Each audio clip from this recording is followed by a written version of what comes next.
Is 2026 finally your time to buy in Southeast Tennessee? Here's something that I see too often. There's people who have been waiting for years to buy because they thought that the market was going to crash. Maybe that was you. Now they've been watching values increase, albeit at a more reasonable rate, all the while still paying someone else's mortgage. I'm Chris Roberts, your Southeast Tennessee relocation realtor, and today we're going to talk about why Southeast Tennessee keeps making sense for buyers who care both about lifestyle and resale, and why people have been and continue to consider this area a smart decision to purchase a home. Now, something I want to say right up front is that Southeast Tennessee doesn't grow the same way that a lot of other places do. This isn't expansive overnight growth, it's steady and it's gradual. And honestly, that's part of the appeal. Businesses continue to move to the area, industry it keeps expanding, and jobs are coming here for practical reasons, not just trends. And at the same time, people are choosing this region because the lifestyle feels more manageable. You can work, have space to breathe, and still get outside after dinner without fighting traffic for an hour, especially after that construction over Shallowford Road is complete. That combination matters, especially if you're coming from a higher cost area where housing prices jumped fast and then started to feel a little unstable. In 2026, what's going to draw people here isn't just affordability, it's balance. Now, let's start with Chattanooga itself. Living in Chattanooga proper is very much a lifestyle choice. Certain neighborhoods offer walkability, character, and that feeling of being close to things like restaurants, events, the river, hiking and walking trails. For a lot of buyers coming from larger cities, this feels familiar in a great way. You're downsizing without feeling like you're giving everything up. Now, the trade-off is that homes within the city limits and the ones closer to downtown that have that proximity to really cool restaurants and shops, they're often going to cost a little bit more for the space that you're going to get. Yards are going to be a little bit smaller. The homes, they're going to skew a little bit older, but the neighborhoods, they're going to have a lot more personality and variation. So if you value proximity, energy, and character, Chattanooga can be a really comfortable long-term choice. You're going to pay a little premium for that location and likely get a little bit less yard space than you would just 20 minutes outside the city, but when you want to have that 5 or 10 minute drive to the 3D IMAX or some of the top rated restaurants in the whole country, which I did a little bit of a video here about a couple of neighborhoods close to Calliope, it's going to definitely be worth it. Now, heading outwards of the city a little bit, Ooltewah is where a lot of relocating buyers naturally land. Life in Ooltewah feels organized. A lot of the neighborhoods, they're going to be newer. Roads are generally wider, and they are still actively widening some of those stretches right now. Your daily routines are just easier. Your schools, your shopping, and the commuting patterns, they're pretty straightforward. For families and professionals that are moving here for work, Ooltewah often feels like the safest transition. It's familiar without being boring. And from a resale standpoint, Ooltewah does very well because it's easy for future buyers to understand. The neighborhoods, they make sense, and the homes are approachable, and they appeal to a broad audience. Now, let's say that you are looking at a $450,000 home in Ooltewah and then the same in Chattanooga proper. In Ooltewah, you're probably getting around 2,400 square feet, a 2-car garage, and a quarter-acre lot in a neighborhood that was built in the last 15 years. In Chattanooga proper, you might get closer to 1,600 square feet, probably some off-street parking, and a yard that you can mow in like 10 minutes. But you're going to be able to walk to your dinner. Let me know in the comments which one of those two sounds better to you. The trade-off with Ooltewah is that you just don't get as much historic charm or uniqueness as you will closer to downtown Chattanooga. Now, some of the neighborhoods, they can feel similar to one another. I've had buyers tell me that they felt that they could be anywhere. And for some people, that's really comforting. So if what you want is comfort, predictability, and a low stress of day-to-day living, Ooltewah, it checks a lot of those boxes. And when it comes time to sell, the next buyer, understands it immediately. There's no learning curve for them.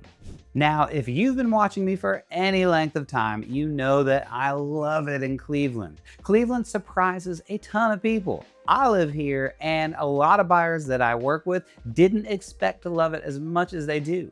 Life in Cleveland, it feels a little slower. You get more space, larger lots, and a little bit more house for your money too. And mornings, they don't feel as rushed. Now, Cleveland is growing steadily with more businesses, more restaurants, and more interest in the place every year, but it still feels like somewhere where people put down roots. Now, when I bought my house here, it was a burned down property that took me about 2 years and $160,000 to rebuild when I was 40 years old. I wasn't looking to flip it or time some kind of market boom. I was looking for a place that I could actually see myself living for quite some time. So we got 3 acres just outside of Cleveland that gave me exactly that. And from a resale perspective, buyers here often think the same way. They aren't necessarily chasing that appreciation, they're choosing stability. And historically, that kind of market, it tends to hold up well when things elsewhere start to feel shaky. Now, here's something practical. The price difference between Cleveland and Ooltewah, for example, for comparable square footage homes could easily be $300 to $500 a month in your mortgage. So let's call it 400 bucks. That is going to be nearly $5,000 a year. And over 10 years, that's almost $50,000 that you're either saving or putting somewhere else. That's real money that affects your life. Now, Soddy Daisy is another area that people are asking about more and more. It feels tucked away. It's nature forward and calmer, but it's still connected enough to work and amenities. You've got the big Soddy Creek Gulf for the nature enthusiasts with its nearly 300 acres of wilderness trails, and then you're just a few minutes from Hickson to get all of your shopping done. And if you want more room to breathe with that rural sensibility without feeling isolated, both Cleveland and Soddy Daisy deserve a serious look in 2026. Now, 2 concerns that come up often from both current and prospective residents. The first being, is it getting too crowded? Yes, the area is growing, but most places here still feel livable day to day. Traffic exists, but it's manageable. Now, I'm not gonna lie and say that you'll never hit a backup on I-75 during rush hour, because you will. But I'm talking about minutes worth of traffic, not hours worth of a wait. Neighborhoods, they aren't turning into high density chaos overnight. Growth here has been much more controlled than in many parts of the country. You're not going to buy a house on a quiet street and wake up 2 years later just surrounded by apartment complexes. The zoning here tends to protect the character of established neighborhoods, and our geography, it also really helps to tame housing development. I mean, think about it. In Texas, for example, there is so much flat land that's really easy to build 1,000-home developments. With the mountains around us, we just can't make that kind of thing happen. So I feel like we're pretty lucky in that respect. Now, the second question is, what if the market pulls back? And this is where Southeast Tennessee tends to really shine. From a resale perspective, Chattanooga tends to hold steady because people here are always drawn to the lifestyle. There's consistent demand for homes here. Looking back at the Chattanooga MLS for 2025, we're seeing right around a 2 to 3% price appreciation for the year. That's a healthy, normal pace. Not a boom, not a bust. And when you compare that to some markets around the country that saw even sharper swings up and then back down, you can see that why buying in this area has felt more stable for a lot of people. Demand is tied to jobs, lifestyle, and long-term relocation, not speculation. People aren't buying investment properties hoping to flip them in 6 months as much as they used to be.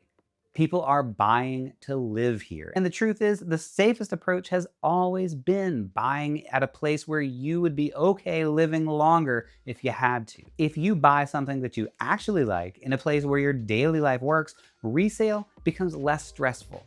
You won't find yourself desperate to get out. So when lifestyle and practicality line up, the resale is going to take care of itself. The people that tend to struggle with resale aren't the ones who bought in the wrong neighborhood. They're the ones who bought in a neighborhood that never really fit their lifestyle in the first place. They were trying to make a smart investment instead of a smart life decision.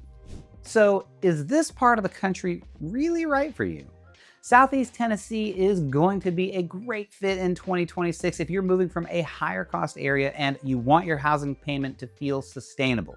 Not just affordable, but sustainable 5 years from now when life happens and priorities might shift. And if you want options, you can get city energy, suburban ease, or a quieter pace with more space. You're not locked into one lifestyle here. Now, this area isn't for everyone, and that's okay. If you need constant nightlife and you really thrive on the energy of a massive metro area, Chattanooga, it might feel too small, and that's totally fair. But for the right buyer, it offers something that's getting harder to find. A place where life feels good and financially manageable all at the same time.